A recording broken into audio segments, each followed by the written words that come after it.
जय गुरुजी। ओम नमः शिवाय, शिवजी सदा सहाय। ओम नमः शिवाय, गुरुजी सदा सहाय। तो गुरुजी कोई भी गलती हो जाए तो मुझे माफ़ करिएगा। गुरुजी से जुड़ने से पहले मैंने गुरुजी के बारे में सुनना बहुत शुरू किया था।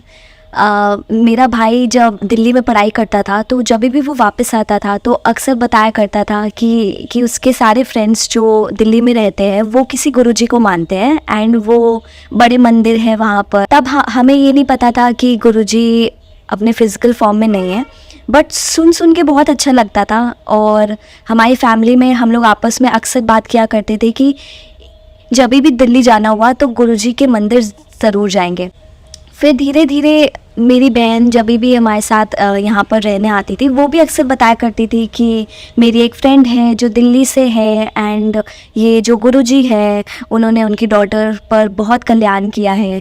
तो ये सब सुन के भी हमें बहुत अच्छा लगता था और सोचते ज़रूर थे कि हम लोग जाएंगे। ऐसे ही अगस्त 2018 की बात है, मैं अपनी फ्रेंड के यहाँ रहने गई थी एंड वो दिल्ली में जॉब करती थी और यहाँ पे आई थी छुट्टियों के लिए। वो मुझे गुरुजी के बारे में बहुत अच्छी अच्छी बातें बताने लगी कि गुरुजी के मंदिर में लंगर प्रसाद की बहुत महिमा है, उनके ये शब्द होते हैं, उनका स्वरूप बहुत स्पेशल होता है। वो सुन के मैं बहुत ज़्यादा खुश हो गई और मोटिवेट हो गई। कहीं ना कहीं मुझे लग रहा था कि काश मैं भी गुरुजी से जुड़ जाऊँ। तो मैं अपने घर वापस आई। मैंने अपने लैपटॉप पर गुरुजी के बहुत सारे स्वरूप इंटरनेट से डाउनलोड कर दिए, उनके बहुत सारे शब्द डाउनलोड कर लिए एंड मैंने उनका स्वरूप खोलकर मैंने वो शब्द चला दिए। ऐसा बहुत बार हुआ पर कभी भी गुरुजी से वो कनेक्शन नहीं मेंटेन हो पाया, तो मैं परेशान हो गई। मुझे आज भी याद है जब मैंने गुरुजी के स्वरूप में डायरेक्ट देखकर बोला था कि गुरुजी आपसे मुझे कनेक्ट होने का मन तो बहुत है पर वो कनेक्शन आ नहीं पा रहा है। तो मे बी फ्यूचर कभी आगे ज़िंदगी में आपसे मिलना हुआ तो मैं ज़रूर आपसे जुड़ना चाहूँगी, लेकिन अभी फ़िलहाल मैं रहने देती हूँ। ये कहकर मैंने उस फोल्डर को कभी दोबारा नहीं खोला। थैंकफुली मैंने कभी भी कुछ भी डिलीट नहीं किया, वो वैसे ही वहाँ रखा रहा। ये बात थी अगस्त 2018 की। और गुरुजी का चमत्कार देखिए, दिसंबर 2018 में मैं गुरुजी के आश्रम में खड़ी थी। अचानक से मेरे पापा ने कहा कि मेरे भाई बहन भी आए हुए हैं तो हम लोग इस साल का न्यू ईयर दिल्ली में स्टार्ट करते हैं। कोई प्लान नहीं था कि वहाँ जाके क्या करेंगे, बट 30 दिसंबर 2018 को हम लोग सुबह निकले एंड शाम तक हम लोग दिल्ली पहुँच गए। अब मेरे पापा ने पूछा आगे का प्रोग्राम क्या है एंड सबने एक ही जवाब दिया कि इतने सालों से जो चीज़ टलती आ रही थी वो आज हम पूरा करेंगे, आज हम जाएंगे गुरुजी के बड़े मंदिर। एंड हम बहुत ग्रेटफुल हैं कि शुक्राना गुरुजी कि कोविड से पहले हमें जाने का मौका मिला, क्योंकि ये जो बातें सुनते आए थे कि 4 लोग मिलके एक थाली से लंगर करते हैं, वो वाली चीज़ वहाँ पे जाकर एक्सपीरियंस करना बहुत बहुत बड़ी बात थी। हम बड़े मंदिर के लिए निकले, वहाँ पे हमारी गाड़ी से हमें उतार दिया गया, शटल सेवा थी। दूसरी गाड़ी में बैठकर हम अंदर गए। तब हमें नहीं पता था कि ये मंदिर इतना सजा के हुआ है। दरअसल उस टाइम नया साल था तो इस वजह से बहुत भीड़ थी, बहुत अच्छा माहौल था। एंड जैसे जैसे हमारी शटल वाली गाड़ी अंदर जा रही थी एंड इतनी सारी लाइटें देखने को मिल रही थी, मेरे को पूरे गूज़बम्स आ रहे थे। मैं इतनी ज़्यादा ओवरवेल्म हो गई थी, इतना पॉजिटिव ऑरा, इतनी पॉजिटिव वाइब्स। मैं सोच रही थी मैं कहाँ आ गई हूँ। एंड धीरे धीरे लाइन में लग के हम लोग अंदर गए। वहाँ पे मंदिर परिसर के अंदर हमें नहीं जाने दिया क्योंकि बहुत भीड़ थी, तो बाहर से ही हम लोगों ने दर्शन कर लिए। तब मुझे पता भी नहीं था कि अंदर मेन मंदिर एरिया भी है। बाहर से दर्शन करके हम सीधा लंगर हॉल में चले गए। वहाँ बहुत ही ब्यूटीफुल सी गुरबानी चल रही थी, बहुत संगत बैठी हुई थी। हम भी वहाँ पे बैठे और चाय प्रसाद लिया। वहाँ बैठकर मुझे सिर्फ एक ही फीलिंग आई कि अब जो है यहीं पर है। कभी मैंने अपनी पूरी ज़िंदगी में नहीं सोचा था कि मैं कभी भी किसी भी गुरु को मानूंगी। मुझे कभी भी किसी गुरु से कोई प्रॉब्लम नहीं थी, बट मेरा मन नहीं जुड़ पाता था। शुरू से लगता था कि जब भगवान है तो हम किसी गुरु को क्यों माने, बट गुरुजी के पास आकर ये बिलीफ मेरा गायब ही हो गया था। बस एक ही ख्याल मन में आया कि गुरुजी है और उन्हें मुझे मानना है। चाय प्रसाद करके हम ऊपर लंगर हॉल में चले गए। हमारी फैमिली वहाँ जाकर बिल्कुल अलग अलग सी हो गई। मुझे आज भी याद है, मैं एक हस्बैंड वाइफ और उनके बच्चे के साथ मैंने लंगर प्रसाद किया था। इतनी लंबी कार जर्नी के आने के बाद मुझे अच्छा फील नहीं हो रहा था, कहीं ना कहीं उलझन थी, मुझे मोशन सिकनेस है। बट लंगर प्रसाद करते करते वो मोशन सिकनेस कहाँ गायब हो गई हमें पता ही नहीं चला। वहाँ से फिर हम लोग निकले एंड तब हुई मेरी असल में गुरुजी से इस जन्म में जर्नी की शुरुआत। जब हम दिल्ली से वापस आ गए तब हमें कोई आइडिया नहीं था कि सत्संग होते हैं या यूट्यूब में सत्संग शेयर किया जाता है, कुछ भी नहीं। बस मुझे इतना पता था वही शब्द जिनसे मेरा मन पहले नहीं जुड़ पाता था, उन शब्द को सुनकर मेरे दिन की शुरुआत हो रही है एंड इतना ज़्यादा आनंद और सुकून आता था। हमें नहीं पता था कि उनका स्वरूप आपको एज अ ब्लेसिंग्स मिलता है।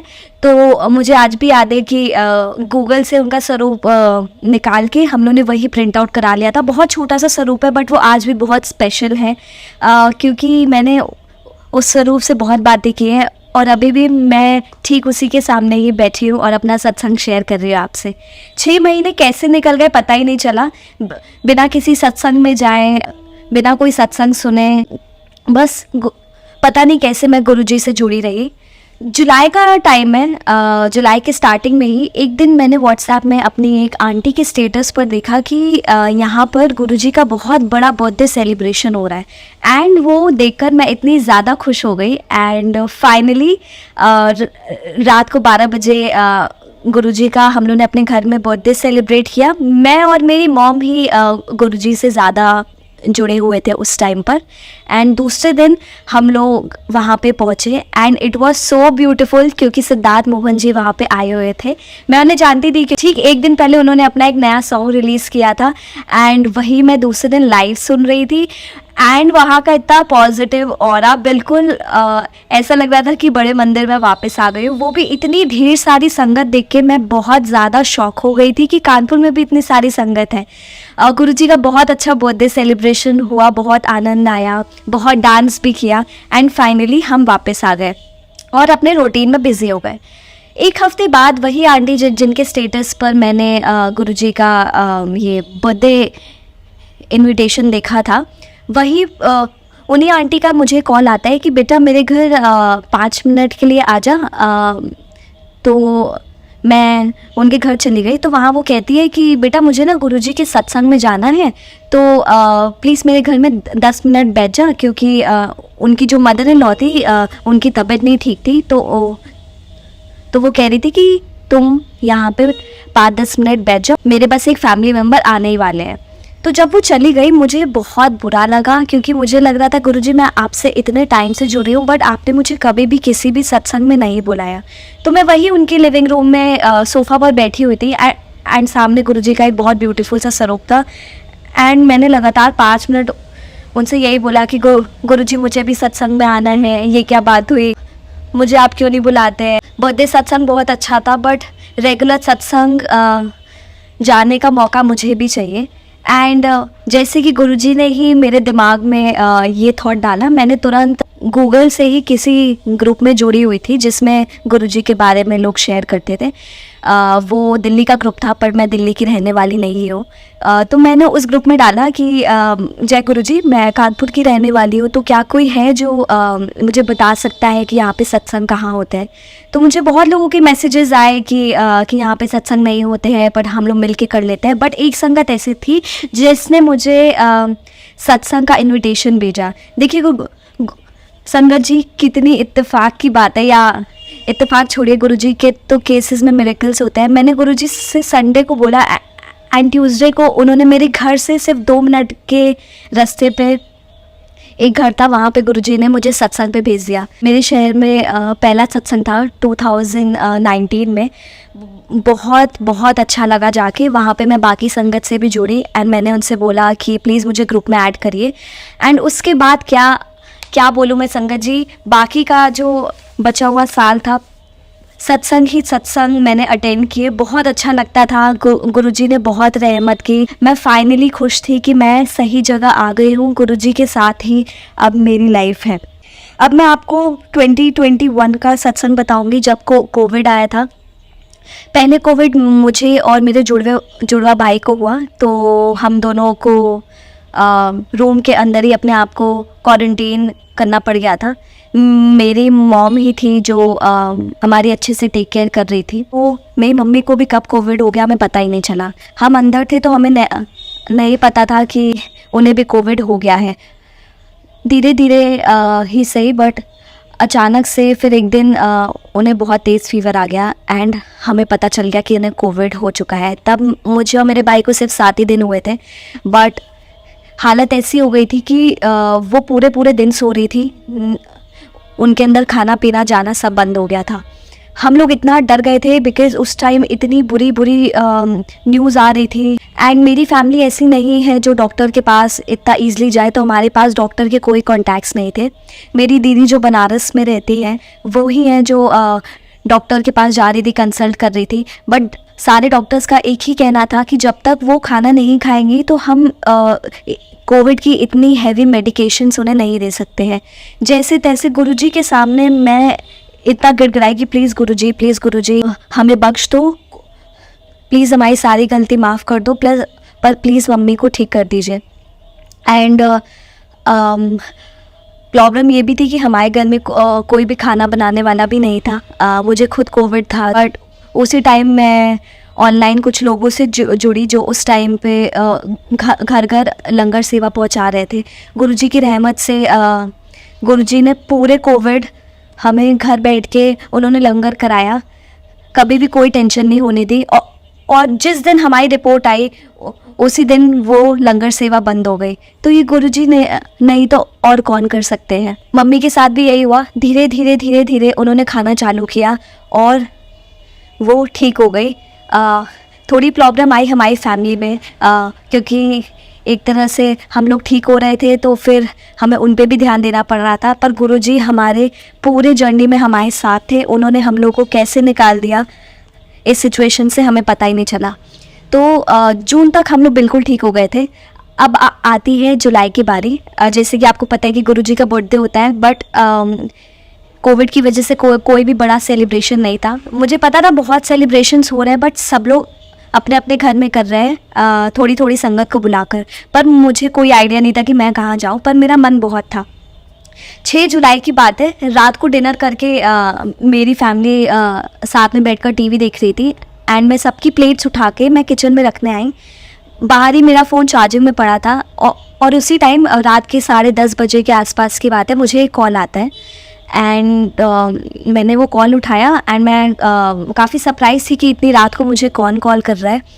तो एक अंकल थे जो 50-60 के अराउंड के एज के होंगे एंड वो बोलते हैं कि जय गुरुजी। मैंने कहा जय गुरुजी। कहते हैं रुचि आंटी। मैंने कहा हाँ जी। कहते वो मैंने दसना था कि वो जो कल सत्संग है ना अमृत वेले, मैं आवांगा पर थोड़ी लेट आवांगा। सॉरी संगत जी, मेरी पंजाबी थोड़ी सी वीक है, सो बट मैंने कहा कि अंकल ठीक है, बट कौन सा सत्संग? कहते हैं कि आप वो वाली रुचि आंटी नहीं बोल रहे? मैंने कहा नहीं। तो कहते हैं ओहो शायद लगता है गलत नंबर लग गया। तो मैंने कहा अंकल सत्संग? कहते हैं हाँ जी बेटा, कल गुरुजी के बर्थडे पे अमृत वेले सत्संग है, आप भी ज़रूर आइएगा। ये कह के उन्होंने फ़ोन रख दिया एंड उस समय मैं 5 मिनट बिल्कुल ही दंग खड़ी रही कि ये क्या हो गया, रैंडमली इतना बड़ा इत्तेफाक कैसे हो सकता है। बट गुरुजी वो कुछ भी कर सकते हैं एंड अपने बर्थडे का इनवाइट भी उन्होंने ऐसे दिया। Thank you Guruji, thank you so much. धन धन गुरुजी। मैं आपको अपने अब ब्रदर का सत्संग शेयर करूँगी। वो लास्ट ईयर बैंगलोर शिफ्ट हुआ था जॉब के लिए। सो मैं हमेशा उससे कहती थी गुरुजी का स्वरूप ले जा, तो वो थोड़ा सा कम मानता है। तो वो कहता था कि ठीक है कोई बात नहीं।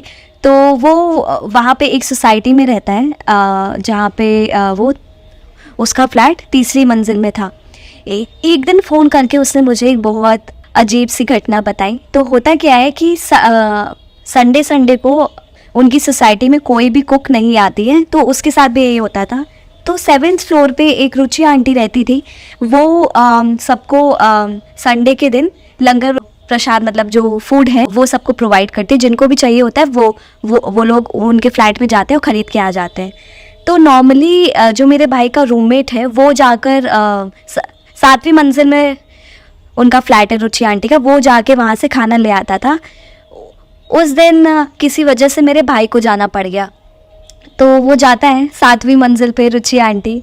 तो जैसे उसने मुझे बताया, मैंने कहा देख मैंने कहा था ना गुरुजी तेरे साथ है हमेशा, 7वीं मंजिल पे वो बैठे हुए हैं। ऐसा क्यों, मैं बताती हूँ। क्योंकि मेरे भाई ने उस फ्लैट पे नॉक किया, तो वो आंटी कहती है कि 1 मिनट रुको बेटा, मैं अभी किचन से लाती हूँ। वो किचन में गई एंड मेरे भाई को क्या दिखता है कि उनके फ्लैट में जो लिविंग रूम है वहाँ पे इतना विशाल गुरुजी का स्वरूप रखा हुआ था एंड वो खुद शॉक हो गया था कि ये क्या हो गया। उससे एक दिन पहले की आपको घटना बताती हूँ कि इनके घर में जो सफाई वाली आती थी वो थोड़ी सी अजीब सी थी। वो क्या करती थी कि इन्हें ये बाद में पता चला कि जैसे वो काम करके जाती थी तो मेरे भाई को और उसके रूममेट को थोड़ा सा तबीयत ख़राब लगने लगती थी, जैसे चक्कर आ रहे। उन्हें वजह नहीं समझ में आई, लेकिन कहीं ना कहीं लग रहा था कि कहीं खाने में तो कुछ नहीं है। जब मेरा भाई उन आंटी के घर गया तो उन्होंने उसे खाना दिया, तो ऐसी बात छिड़ी कि तुम्हारे घर में कौन काम कर रहा है। तो जब मेरे भाई ने बताया तो उन आंटी ने बोला कि बेटा इनसे काम नहीं कराना चाहिए, पूरी सोसाइटी में बहुत सारी कंप्लेंट्स हैं उनके ऊपर। वो लोगों के घर में खाने में कुछ मिला देती है, फिर जब वो लोग बेहोश हो जाते हैं तो उनके फ्लैट का सारा सामान वो उठाकर ले जाती है, जितना भी कीमती सामान होता है। एंड मेरा भाई काफ़ी शॉक हो गया था सुन के। एंड जैसे ही वो आया, उन्होंने उन आंटी को कॉल किया एंड कहा कल से मत आइएगा, हमें अब ज़रूरत नहीं है। तो ये भी देखिए गुरुजी की कितनी बड़ी ब्लेसिंग थी कि कुछ भी बुरा होने से पहले गुरुजी ने अपनी ही संगत के थ्रू मेरे भाई को इतना बड़ा मैसेज दे दिया। शुक्राना गुरुजी, धन धन गुरुजी।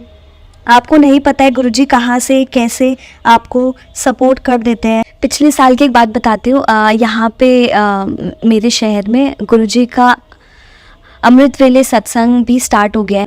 पहले 4 से 6 होता था, अब 5 से 7 होता है। तो मैं अपनी एक आंटी के साथ वहाँ जाती हूँ। एक दिन डिसाइड हुआ कि ठीक है हम लोग कल चलेंगे। तो उनका कॉल आया कि तुम टाइम से रेडी हो जाना। सोते सोते मुझे बहुत लेट हो गया।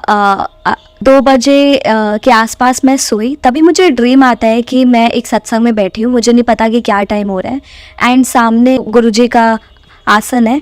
बट आश्चर्य की बात ये थी कि उसमें गुरुजी साक्षात बैठे हुए थे। उन्होंने ग्रीन और गोल्डन कलर का चोला पहना हुआ था एंड मैं बहुत ज़्यादा शॉक थी। मैं आसपास देख रही थी कि ये तो गुरुजी सामने बैठे हुए हैं, लोग सत्संग में बैठे हैं, बट वो देखो आज तो साक्षात आए हैं, कोई कुछ बोल क्यों नहीं रहा है।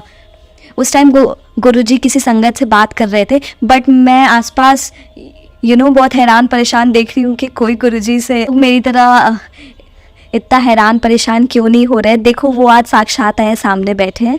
और बस मेरी नींद खुल जाती है, मेरा अलार्म बज जाता है।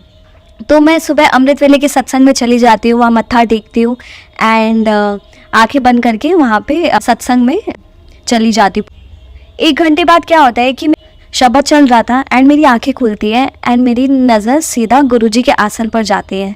एंड उस टाइम मुझे रियलाइज़ होता है कि ये तो वही सेम स्वरूप है, वही सेम चोला है जो गुरुजी ने पहना हुआ था। बिल्कुल ग्रीन और गोल्डन, बिल्कुल वही चोला था जो मैंने अपने सपने में देखा था। एंड तब मुझे रियलाइज़ हुआ ओके, तो ये गुरुजी का एक बहुत बड़ा इशारा है कि देख मैं आज भी आया हूँ, मुझे बिल्कुल भी हल्के में मत लिया करो, मैं सही में आता हूँ। शुक्राना गुरुजी, धन धन गुरुजी। और मुझे एक बहुत अच्छी सी आदत डल गई है, जब भी मुझे नींद नहीं आती है मैं गुरुजी का कोई ना कोई सत्संग यूट्यूब पे सुन लेती हूँ। एंड संगत जी आप मानेंगे नहीं, गुरुजी अपने सत्संग के थ्रू ही आपको इतने सारे क्वेश्चंस का आंसर दे देते हैं। मेरे साथ ऐसा बहुत बार हुआ है। कई बार कोई आंटी होती है जिनका सेम नाम होता है, सेम सिचुएशन होती है जिससे मैं गुजर रही होती हूँ। एक बार तो ये भी हुआ है कि मैं लगातार एक ही शब्द सुनती जा रही थी। उन दिनों मुझे वो शब्द बहुत अच्छा लगता था, उसकी 3-4 लाइनें। तो एक दिन थोड़े दिन बाद रैंडमली मैं एक आंटी का सत्संग सुन रही थी एंड सत्संग को ख़त्म करते टाइम उन्होंने वही 4 लाइनें जो मेरे दिलो दिमाग में घूमती जा रही थी, उन्होंने गा कर सुनाई। जय गुरुजी, शुक्राना गुरुजी। इस साल का एक इंसिडेंट है, 10 जनवरी की बात है टू बी एग्जैक्ट। मैं अपनी डायरी से पढ़ रही हूँ तो मुझे डेट भी पता है। सो रात के 12:30 के आसपास है, मैं सोने जा रही थी। उस टाइम था, बहुत ठंड का टाइम था। एंड मैंने ऐसे ही गुरुजी से बोल दिया, गुरुजी आज मुझे अमृत वेले उठा दीजिएगा, मैं पाठ करूँगी। नाउ कहीं ना कहीं मुझे अंदर बिल्कुल भी मन नहीं था उस दिन अमृत वेले उठने का, क्योंकि आपको पता है ठंड में बहुत आलस आता है। बट मैंने गुरुजी से बोल दिया एंड मुझे पता था मैं नहीं उठूँगी, क्योंकि जब मुझे सीरियसली उठना होता है तो मैं अलार्म लगा देती हूँ। तो मैं सो गई। उस दिन मम्मी और मैं ही थे मेरे घर पे, पापा बाहर गए हुए थे। एंड ठीक 2:50 पर ज़ोर से किचन में एक बर्तन गिरने की आवाज़ आती है। मैं बहुत डर गई कि ये क्या हो रहा है। मैं तुरंत रूम से नहीं निकली, बट मैंने रूम का दरवाज़ा थोड़ा सा खोल के मैंने बाहर देखा अपने लिविंग रूम में। उसी टाइम मैं देखती हूँ कि एक काली कलर की बिल्ली वो हमारे किचन से निकलती है और वो खड़ी हो जाती है सोफ़ा के बगल में। मुझे लगातार घूर रही थी वो 5 मिनट, जो कि नहीं होता है। नॉर्मली वो लोग किसी को भी देखकर तुरंत भाग जाती है, बट वो वहीं पे खड़ी हुई थी। उसने मुझे 5 मिनट घूरा। मैंने उसको बहुत भगाने की कोशिश की उस टाइम पे, जा यहाँ से जा, बट वो नहीं हिली। फाइनली मैंने पीछे मुड़ के अपनी मम्मी को नींद से उठाया एंड उन्होंने फिर उसे भगाया। जैसे मैं वापस बेड की तरफ आई सोने, मैंने अपना फ़ोन उठाया और टाइम देखा और उस टाइम पूरे 3 बज रहे थे। एंड मैं समझ गई कि ये गुरुजी ने मुझे उठाया है, क्योंकि मैं खुद तो नहीं उठती। गुरुजी के भी तरीके हैं। लव यू गुरुजी। छोटी छोटी चीज़ों में वो आपको अपना प्यार दिखा देते हैं। संगत जी, अगर आप एक कदम भी गुरुजी की तरफ बढ़ेंगे, वो आपकी तरफ 100 कदम बढ़ेंगे। मैं आपको एक और इंसिडेंट बताती हूँ। अप्रैल की बात है। मैं शुरू से ही काफ़ी अंडर कॉन्फिडेंट रही हूँ, खुद पे इतना विश्वास नहीं रखती हूँ। गुरुजी के बाद तो ये चीज़ बहुत ज़्यादा सुधर गई है, लेकिन बीच बीच में ऐसा हो जाता है। तो मैं एक इवेंट पे गई थी जहाँ पर सारे डिज़ाइंस मैंने किए थे, उनके पोस्टर के, बैनर के। एंड जैसे ही मैं एंटर होती हूँ, मैं वहाँ बस बैठी। मैं हमेशा गुरुजी को अपने साथ ले जाती हूँ, बोलती हूँ कि गुरुजी चलिए मेरे साथ, मैं आपको घुमा कर लाती हूँ। एंड मैं वहाँ पे बैठी थी। उसी टाइम माइक में अचानक से जो इवेंट वाले हैं वो लोग अनाउंस करते हैं कि हम इनका भी थैंक यू कहना चाहेंगे, इनका बहुत बड़ा सपोर्ट रहा। एंड मेरे लिए बहुत बड़ी बात थी कि माइक में अनाउंसमेंट हो रहा है मेरा। आपको बहुत खुशी होती है जब आपको बहुत रिकॉग्निशन मिलता है। जैसे ही ये चीज़ अनाउंस होती है, 2 सेकेंड के लिए मुझे इतनी तेज़ रोज़ फ्रेगनेंस आती है एंड मैं समझ जाती हूँ कि ये जो काम है गुरुजी का ही काम है। एक इंसिडेंट बताती हूँ। यही खुद पे ना विश्वास रखने के कारण एक बार मैं अपनी बहन की डॉटर के साथ सत्संग पर गई थी। पता नहीं क्यों उन दिनों मेरे मन में रहता था कि गुरुजी मुझे सत्संग में नहीं बुलाएंगे। मतलब मैं कौन ही हूँ, वो तो मेरे साथ कोई ना कोई जाता है, गुरुजी उनको बुलाते हैं एंड मैं चली जाती हूँ। तो मैं ऐसी बैठी हुई थी, ये ख्याल वहाँ पे भी मेरे दिमाग में चल रहा था। सत्संग स्टार्ट हुआ एंड उसी टाइम में गुरुजी का एक शब्द आता है जिसमें क्लियरली वो बोलते हैं कि तुम्हें क्या लगता है कि तुम खुद सत्संग में आते हो? नहीं, आप गुरु की मर्जी के बिना सत्संग में एक जना कोई भी नहीं आ सकता है, कैसे भी नहीं आ सकता है। आपके माता पिता सब के सब आपका गुरु ही है। और ये सवाल का जवाब जब मुझे मिला, मैं इतनी ज़्यादा उस टाइम इमोशनल हो गई, मेरे आंसू बहना रुक नहीं रहे थे। गुरुजी हमेशा हमारे साथ हैं। 2 हफ्ते पहले की बात है, मेरी फ्रेंड आई हुई थी लंदन से, तो उससे मिलने के लिए मुझे जाना था। तो मैंने कैब कराई एंड मैं कैब में थी, हमेशा की तरह गुरुजी को अपने साथ ले गई थी। मैंने ब्लैक कलर की शर्ट पहनी हुई थी एंड मुझे थोड़ा सा वहम होता है, नहीं होना चाहिए, बट मुझे लग रहा था कि पता नहीं क्यों मुझे कुछ ठीक नहीं लग रहा है। उसी टाइम क्या होता है कि जो कैब है वो एक अनजानी सी जगह पर पहुंचती है, वहाँ पे मेरी राइड ख़त्म हो जाती है। तो ड्राइवर भैया कहते हैं कि मैम आपकी राइड कंप्लीट हो गई है, आप अभी यहाँ पे उतर जाइए। तो मैं बहुत ही हैरान परेशान हो जाती हूँ कि ये तो वो जगह नहीं है। पर जो कैब वालों की ऐप है उसमें भी वही लोकेशन दिखा रही थी और जो मेरे मैप है उसमें भी वही दिखा रही थी। तो मैं उनसे कहती हूँ कि यहाँ पे मुझे मत छोड़िए, ये बहुत ही अनजाना इलाका है, यहाँ से थोड़ी आगे एक मॉल है, वहाँ पे आप मुझे उतार दीजिए। तो उन्होंने वैसा ही किया। वहाँ से मैंने अपने फ्रेंड्स को कॉल किया ताकि वो लोग मुझे वहाँ से पिक कर ले। 5 मिनट मैं वहाँ बैठी थी और वेट करते करते मैं क्या देखती हूँ कि एक बहुत बड़ी ब्लैक कलर की बटरफ्लाई मेरे आसपास घूम रही है। एंड तब मुझे रियलाइज़ हुआ, ओके गुरुजी, थैंक यू मुझे बताने के लिए कि आप मेरे साथ हैं। एंड बटरफ्लाइज और मेरा तो ऐसा कनेक्शन हो गया है कि मुझे लगता है कभी कभी मैं एक बटरफ्लाई गार्डन में रह रही हूँ। मेरे घर के बाहर कोई बटरफ्लाइज नहीं होती थी, ना कोई पेड़ पौधे हैं, लेकिन हर सुबह एक आदत सी हो गई है कि मैं बालकनी में जाती हूँ एंड मैं आसमान की तरफ देखकर ज़ोर से बोलती हूँ गुड मॉर्निंग गुरुजी। एंड उसी टाइम कभी वाइट कलर की, कभी येलो कलर की, कभी मिक्स कलर्स की बटरफ्लाई सामने से गुजरती है एंड मुझे पता है गुरुजी मेरे साथ है एंड वो भी मुझे गुड मॉर्निंग बोल रहे हैं। एंड जिस दिन नहीं दिखती है मुझे पता है गुरुजी मुझसे थोड़ा नाराज़ चल रहा है, कुछ ना कुछ गलतियाँ हमसे भी हो जाती हैं। मैं हमेशा देखा करती थी यूट्यूब वगैरह पे कि लोगों के घर शहद वर्षा होती है, देखकर बहुत अच्छा लगता था, बट मैंने कभी भी सामने से नहीं देखा था। तो एक दिन क्या हुआ कि संडे के दिन मुझे शाम को मेरी फ्रेंड का कॉल आता है। वो लखनऊ में रहती है, कहती है कि तुम्हारे घर के पास में ही एक संगत के घर में शहद वर्षा हुई है, मैं ठीक वहाँ से अभी निकली हूँ, मैं लखनऊ वापस जा रही हूँ, बट तुम्हें देखना है तो तुम भी वहाँ जाके दर्शन कराओ। मैं बहुत ज़्यादा खुश हुई। उनका घर ढूंढने में थोड़ा टाइम लगा। मैं सामने देखा ही हर स्वरूप से शहद वर्षा हो रही थी।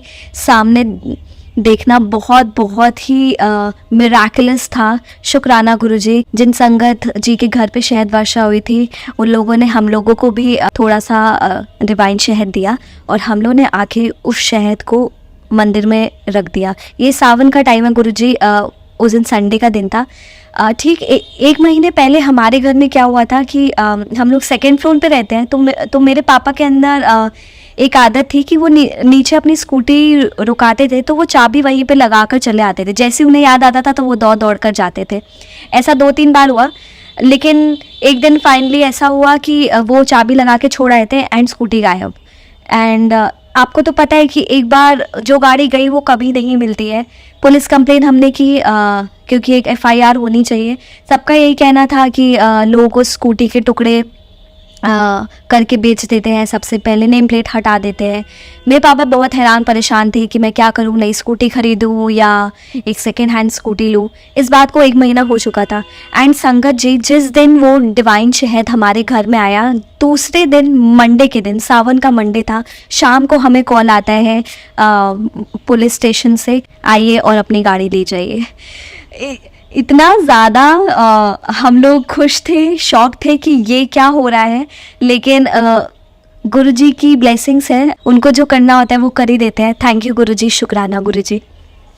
और बड़े मंदिर की बात करें तो मैं लास्ट 2018 में गई थी। तब से बार बार मेरी इच्छा थी कि मैं जाऊं, बट जाना नहीं हो पा रहा था। तो मैं गुरुजी से अक्सर कहती रहती थी कि पता नहीं मेरा बुलावा कब आएगा। फाइनली इस साल मार्च के आसपास मैंने और मेरी बहन ने डिसाइड किया कि जब वो इस बार आएंगी छुट्टियों में तो वो और मैं जाएंगे दर्शन करने। बट प्लान ऐसा बन गया कि मुझे पानी वाली जगह बहुत पसंद है, गुरुजी को भी ये बात पता है। तो वो जो बड़े मंदिर का ट्रिप होना था वो इतना बड़ा वेकेशन ट्रिप बन गया। दीदी की फैमिली भी उसमें गई थी कि तो पहले हम लोग उस वेकेशन पे गए, वापस आते समय हम दिल्ली आए, ठीक शाम को पहुँचे एंड डायरेक्ट बड़े मंदिर चले गए। ऐसा लग रहा था कि जैसे गुरुजी कह रहे हैं कि पहले तो घूमा फिर मैं तुझे अपने पास बुलाऊंगा। थैंक यू गुरुजी, शुक्राना गुरुजी। जब हम बड़े मंदिर गए, कोविड के बाद से चीज़ें काफ़ी बदल चुकी थी, लेकिन थैंकफुली उस दिन बहुत ज़्यादा भीड़ थी, पर गुरुजी ने हमारी गाड़ी को पूरा मंदिर के अंदर जाने दिया। वहाँ पे हम लोग उतरे और इस बार मंदिर के अंदर भी हमें जाने का मौका मिला। मेरे लिए बहुत ही बड़ी फीलिंग थी क्योंकि जब से फेसबुक लाइव स्टार्ट हुआ था, मैं अक्सर देखा करती थी बाहर से जो एंट्री होती है, पहले गणेश जी, फिर उसके बाद महासमाधि, गुरुजी का झूला। तो लाइन में लगकर जब ये सब मैं अपने आँखों के सामने देख रही थी तो मुझे इतना अच्छा लग रहा था। Thank you Guruji. एंड फिर हम लोग गुरुजी के मेन हॉल में एंटर हुए। वहाँ पे क्या था कि बीचों बीच संगत काफ़ी बैठी हुई थी। हॉल के तीनों तरफ कोनों में हमारी लाइन थी और हमारे ठीक आगे बैरियर्स लगे हुए थे। जैसे ही हम मेन मंदिर के अंदर एंटर करते हैं, मेरे अंदर ख्याल आता है कि वाओ, ये संगत कितनी लकी है कि ये यहाँ पे बैठी हुई है एंड गुरुजी का मंत्र जाप कर रही है, गुरुजी से याद कर रही है। काश मैं भी यहाँ पे बैठ के गुरुजी के साथ अच्छा टाइम स्पेंड कर पाती, बट मुझे पता है यहाँ पे बैरियर्स लगे हुए हैं, कोई चांस नहीं है कि मैं घुस के अंदर बैठ सकती हूँ। ये जो लाइन है ये सीधा निकलती जा रही है लंगर हॉल की तरफ, हम भी वहीं पे चला जाएंगे। ये बात बस मेरी सोचने की थी। अचानक से वहाँ जितने भी सेवादार अंकल थे उन्होंने सारे बैरियर्स खोल दिए एंड जितने भी लोग लाइन में लगे हुए थे उनसे कहा गया कि सब लोग जहाँ पे है वहीं पे बैठ जाइए एंड मंत्र जाप स्टार्ट हो गया। मैं समझ गई थी कि डेली शाम को होने वाला मंत्र जाप स्टार्ट हो चुका है, वो इस टाइम बाहर की तरफ हो रहा है और हम लोग अंदर हैं। एंड मैंने इतना शुक्राना किया गुरुजी का कि गुरुजी व्हाट अ टाइमिंग, हम 5-10 मिनट और लेट होते तो मैं ना यहाँ पे दर्शन कर पाती ना यहाँ पे बैठ पाती। वहाँ पे काफ़ी देर तक मुझे मंत्र जाप करने का मौका मिला, मेरी सिस्टर और उसकी फैमिली को भी मिला। मैं अपने साथ लोटा भी लेकर गई थी, लोटा भी ब्लेस हो गया। Thank you Guruji, thank you very much. वहाँ से हम लोग लंगर हॉल की तरफ गए, पुरानी यादें वापस ताज़ा हो गई। इस बार सब लोगों ने अलग अलग लंगर किया। कहते हैं ना कि गुरुजी आपको जितना भी देते हैं बट आप मांगते ही रहते हैं। जब मैं वहाँ पे लंगर कर रही थी, शुक्राना तो निकल रहा था एक तरफ से, पर दूसरी तरफ लग रहा था कि गुरुजी चाय प्रसाद नहीं मिला मुझे। बड़े मंदिर आए और चाय प्रसाद नहीं मिला तो फिर क्या। और उसी टाइम क्या होता है कि जैसे ही लंगर करते समय हम लोग वहाँ से निकल रहे होते हैं तो वहीं पे सबको चाय प्रसाद मिलता जा रहा था। गुरुजी आपसे बस बोलते हैं और आप तुरंत ही पूरा कर देते हैं। Thank you Guruji, thank you very much. काफ़ी मेमोरेबल एक्सपीरियंस था। थैंक यू सो मच गुरुजी मुझे बड़े मंदिर बुलाने के लिए। होपफुली आप ऐसे ही मुझे बुलाते रहेंगे। संगत जी, गुरु के रास्ते में परीक्षा भी बहुत होती है, मिरेकल्स होते हैं तो गुरुजी टेस्ट भी बहुत लेते हैं, बट जैसे कि सब कहते हैं total surrender is the only answer. आपको पूरे दिलो जान से सब कुछ गुरुजी पर छोड़ना पड़ता है। आसान नहीं होता है बिल्कुल भी, बट आपको गुरुजी के हाथ में और उनके चरणों में सब कुछ समर्पित कर देना चाहिए एंड उसके बाद आप देखेंगे आपकी लाइफ कहाँ से कहाँ चली जाती है। गुरुजी आपकी लाइफ को पूरा ब्यूटीफुल बना देते हैं और ये जर्नी और ही ब्यूटीफुल होती ही होती जाती है। जय गुरुजी, शुक्राना गुरुजी।